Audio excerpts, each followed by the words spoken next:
गडस्थळ? गडस्थळ नव्हे ग, गंडस्थळ. गंडस्थळ कुठं असतं पण ते? कपाळात. What?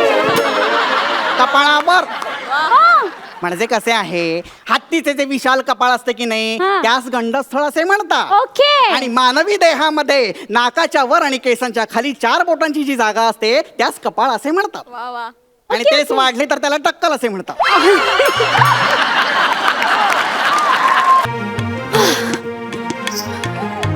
अरे शिंच्या, आमच्याकडे कसली प्रवेश फी मागतोयस? अरे आमच्या पूर्वजांनी बांधलेल्या वाड्यामध्ये यायला आमच्याकडेच प्रवेश फी मागतोयस? अजिबात देणार नाहीये.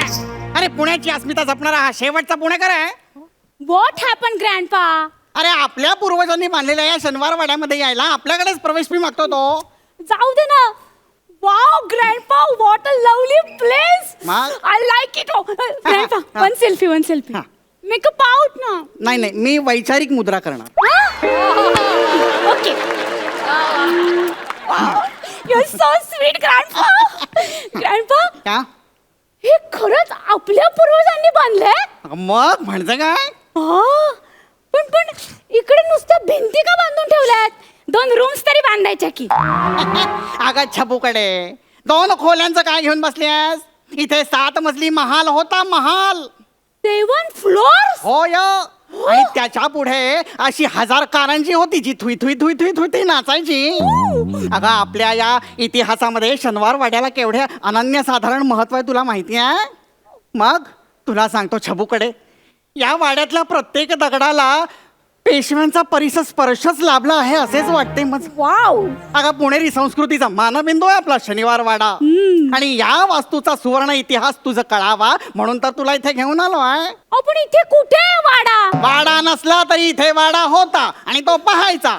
ही जी काही तटबंदी दिसते ती काही उरलेल्या दगडातनं बांधलेली नाही आहे. आणि बाहेर जो काही नक्षीकाम केलेला दरवाजा दिसतोय तो पेशव्यांना वेळ जात नव्हता म्हणून स्वतःच्या हाताने कोरीत बसले नव्हते ते. ओ ग्रँडपा, तिकडे त्या दरवाजावर असे आयनचे मोठे मोठे एरोज का करून ठेवले तो? अगं हत्तीच्या बळाने जर का दरवाजा उघडण्याचा यत्न केला तर हत्तीच्या गंडस्थळावरती प्रहार होऊन तो जखमी व्हावा म्हणून. व्हॉट इज दिस गडस्थळ? गडस्थळ नव्हे ग, गंडस्थळ. गंडस्थळ कुठं असतं पण ते? कपाळात. What? कपाळावर. हा. म्हणजे कसे आहे, हत्तीचे जे विशाल कपाळ असते की नाही त्यास गंडस्थळ असे म्हणतात. ओके. आणि मानवी देहामध्ये नाकाच्या वर आणि केसांच्या खाली 4 बोटांची जी जागा असते त्यास कपाळ असे म्हणतात. वा वा. आणि तेच वाढले तर त्याला टक्कल असे म्हणतात.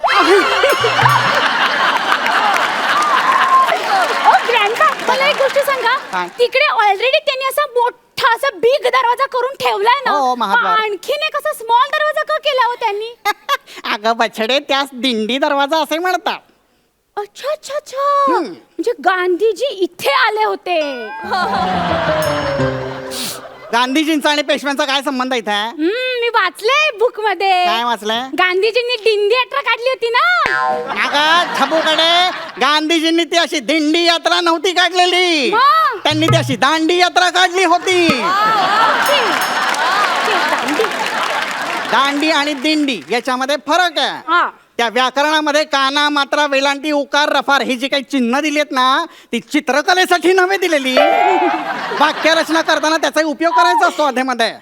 मग दिंडी दरवाजा म्हणतात त्या. Yes, त्यातून अनेक माणसं आत बाहेर ये जा करीत असतात. पण मग त्या मोठ्या दरवाजामधनं का नाही आत बाहेर करत माणसं? अगं त्याच्यातून हत्ती घोडे बाहेर आत ये करत असतात ना.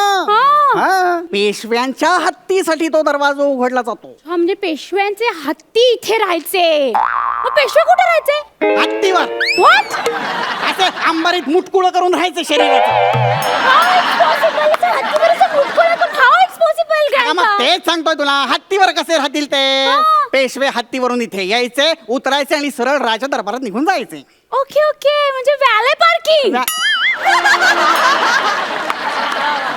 पेशव्यांच्या काळात व्हॅले पार्किंग होतं का? नव्हतं. मग अगं समस्त पुणेच त्यांचे. त्यांनी कुठेही हत्ती लावला असताना पार्किंगला. असं कसं कुठे हत्ती लावतील पार्किंगला? का नाही लावणार? आरटीओ वाले त्यांचा टो करून तो हत्ती घेऊन गेले असते की. अगं बाळा, त्या काळात कुठले आले आरटीओ? नव्हतं का? कसे असेल? आणि तुझ्या लघुत्तम बुद्धीप्रमाणे जरी आरटीओ असते तर ते हत्तीला टो करून कसे घेऊन गेले असते? हत्तीला टो करताना जर का हत्तीने त्याच्याच टो खाली त्यांना चिरडले तर यू आर राईट येस. अगं हत्ती आणि घोड्यांचा फक्त वाहनासारखा ते वापर करायचे. अच्छा कळले. खरं तर आहे ना तुला आहे ना इतिहासच कळलेला नाहीये. आ, हा तुला इथे शनिवार वाडा दाखवण्याआधी आहे ना या शनिवार वाड्याचा समग्र इतिहास वाचून दाखवायच हवा होता. Yes. तुला सांगतो छबूकडे या शनिवार वाड्यामध्ये आपल्या पूर्वजांचे आवाज मला आजही ऐकू येतात. हो मला तर कधीपासून ऐकू येत आहेत. तुला तुला आपल्या पूर्वजांचे आवाज ऐकू येत आहेत. काय काय म्हणतात ते.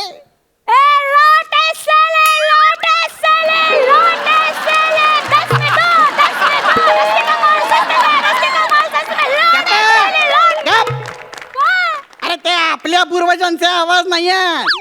ते बाहेर वाड्या बाहेरचे परप्रांतीय फेरीवाले बसलेत ना त्यांचे आवाज येत नाही. यांसही एक अक्कल नाहीये. अरे शनिवार वाडा तरी सोडा रे निदान. शनिवार वाड्याच्या तटबंदीला खिळे ठोकून त्यावर कपडे लटकून विक्री करतात ते.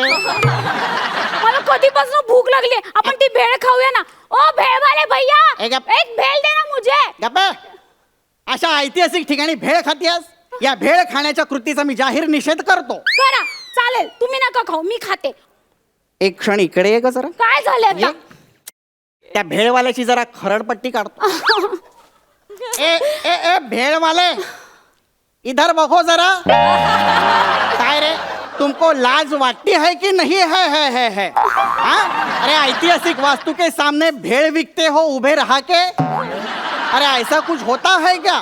मेरे बाजू वाले लेले ने मेरे को सांगा है कि तुम सादड़ ले सादड़ ले मुरमुरे डाल के भेड़ बनवते हो आणि बनव्या तो बनव्या उसमें फरसाण के नाम पे फक्त शेवच टाकते. हाँ ऐसे फसवणे का नहीं है हमारे पुणेकर को सांगून ठेवते हैं. अरे भेळ विकने के बजाय जरा आळूवडी विको, काकरवडी विको, सुरळी की वडी विको. अरे नहीं तो नहीं कोथिंबीर वडी तो विको. काय चालू आहे तुमचं.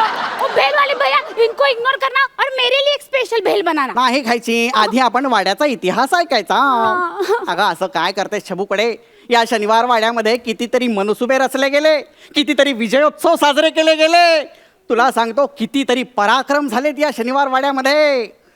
हा फक्त ती एक गृहकलहाची काळी रात्र जर का आली नसती तर ही कथा काहीतरी वेगळीच असते. तुला सांगतो त्या काळातला शनिवार वाडा काळोखी रात्र होती. राघोबा दादांनी गारद्यांना संदेश पाठवला रात्रीचा. Good night. Good night.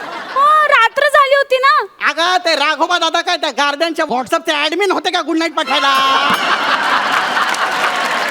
त्या राघोबा दादांनी त्या गार्डनला खलिता पाठवला. त्याच्यामध्ये लिहिले होते की नारायण रावांना धरावे. आपल्या आनंदीबाईंनी त्या खलित्यामध्ये धचा मा केला आणि नारायण रावांना धरावेच्या ऐवजी मारावे असा संदेश पोहोचला.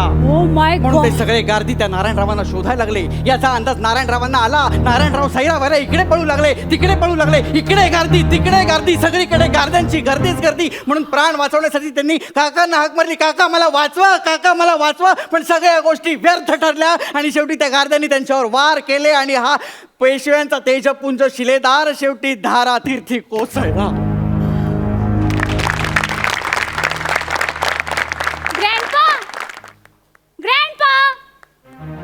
ग्रँडपा गेले वाटतं.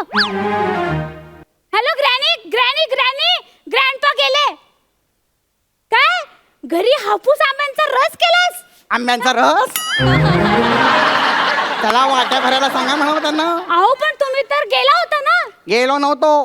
तुझी इतिहासातली रुची ऐकली आणि भोवळ येऊन पडलो होतो. मला सांगा ना इतिहास. अगं हे रया गेलेले वाडे, हे गड किल्ले यांच्या पराक्रमाची तुम्ही कल्पनाही करू शकत नाही. फार फार तर तुम्ही काय करू शकता, या वाड्यांचे रिसॉर्ट्स कसे होतील, यांची हॉटेल्स कसे होतील हाच विचार करणार तुम्ही. मग ही संस्कृती कोण जपणार. हा हे गड किल्ले यांचं जतन कोण करणार. अगं हे आपल्याला बनवता येऊ शकत नाही पण निदान आपण त्याचं जतन तरी करू शकतो. आपल्या पूर्वजांनी हा ठेवा आपल्यापर्यंत पोहोचवला. आता मी माझ्याकडनं तुझ्यापर्यंत पोहोचवतोय आणि मग तुझ्याकडनं तो पुढच्या पिढीला जायला नको. हो ग्रँडपा. मग? पण ग्रँडपा हा? आपण आता जायचं का आंब्याचा रस खायला. म्हणजे काय वाट्या तयार करायला सांगता ना. साजूक तूप घालून खाऊयात आपण. चला. जाता जाता कलह म्हणून दाखव बरं. चला, चला.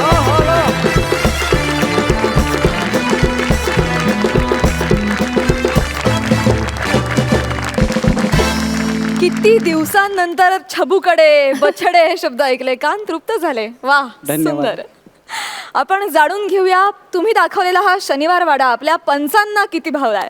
प्रसाद, एक सच्चा पुणेकर या नात्याने मी आधी सईला बोलायची संधी दिली. छान झालं. मला हसायला कमी आलं, पण तुम्ही खरंच काही काही मुद्द्यांवरती थेट काळजामध्ये घुसलात, वार केलात. कारण जेव्हा जेव्हा आपण सगळेच काही निमित्ताने परदेशात जातो आणि कुठे जातो, आपल्याला दिसून येतं की आपण आपल्याकडच्या ज्या गोष्टी आहेत ना, त्यांची आपल्याकडे किंमत नाही आहे, आपल्याला अजिबातच व्हॅल्यू नाही आहे, आणि ती असली पाहिजे खरंच. तर अशा काहीशा मिक्स्ड फिलिंग्स तुम्ही जागृत केलं त्या निमित्ताने. खूप खूप कॉंग्रॅच्युलेशन्स आणि खूप खूप शुभेच्छा. थँक्यू. प्रसाद, बऱ्यापैकी वाईट होतं, म्हणजे बऱ्यापैकी छान होतं. असं मी कुठेतरी ऐकलं होतं की विनोदाला कारुण्याची झालर जेव्हा असते तेव्हा विनोद मोठा होतो. संस्कृती जतन करणं हा तुमच्या परफॉर्मन्सचा विषय होता. या निमित्ताने मला प्रेक्षकांना पुन्हा एकदा सांगायला आवडेल किंवा आठवण करून द्यायला आवडेल की पुण्यानी आजपर्यंत आपल्याला राजा गोसावी दिले, शरद तळवलकर दिले, निळूभाऊ फुले दिले, वसंत अवसरीकर दिले, मोहन जोशी दिले, यशवंत दत्त दिले आणि सतीश तारेसुद्धा दिले. त्यामुळे खूप वर्षांपासून पुण्यानी विनोदाची संस्कृती ही दिलेलीच आहे आणि तीही तुम्ही या निमित्ताने जतन करताय, त्याबद्दल तुमचं अभिनंदन. वा वा. जाणून घेऊयात या परफॉर्मन्ससाठी किती मार्क देतात आपले पंच. प्रसाद, खरं तर मी 7 मार्क्स देणार होतो, कारण 7 जन्म ही संस्कृती जपायला हवी म्हणून. पण being a Punekar 1 mark extra देतोय मी, 8 मार्क. सई, तुम्ही 7 जन्म ही संस्कृती जपावीत म्हणून मी तुम्हाला 7 मार्क देऊ इच्छिते. Thank you so much. तुम्ही बसू शकता.